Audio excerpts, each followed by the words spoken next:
सिंधुदुर्ग जिल्ह्यातील मालवण तालुक्यातल्या तारकर्ली महापुरुष मंदिर येथे Lions Club Malvan, doctor Gadre नेत्र रुग्णालय व मोतीबिंदू शस्त्रक्रिया सेंटर मालवण आणि माघी गणेश उत्सव मंडळ तारकर्ली यांच्या संयुक्त सहकार्याने मोफत नेत्र तपासणी शिबिर संपन्न झाले।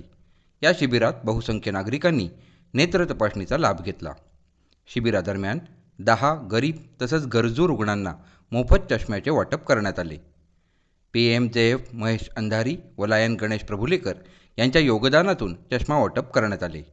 यावेळी लायन्स क्लब मालवणचे महेश अंधारी, गणेश प्रभुलेकर, राजा शंकरदास, नंदिनी गावकर, जयश्री हडकर, अनुष्का चव्हाण तसंच माघी गणेशोत्सव मंडळ सदस्य किशोरभाई कुबल, सतीश टिकम, धोंडी कांदळगावकर, कुणाल बापर्डेकर, निवृत्ती कोळंबकर आणि डॉक्टर गद्रे नेत्र रुग्णालय सदस्य डॉक्टर अनिरुद्ध तेली, मालवण सेंटर इंचार्ज वेदा माणगावकर आणि कर्मचारी उपस्थित होते।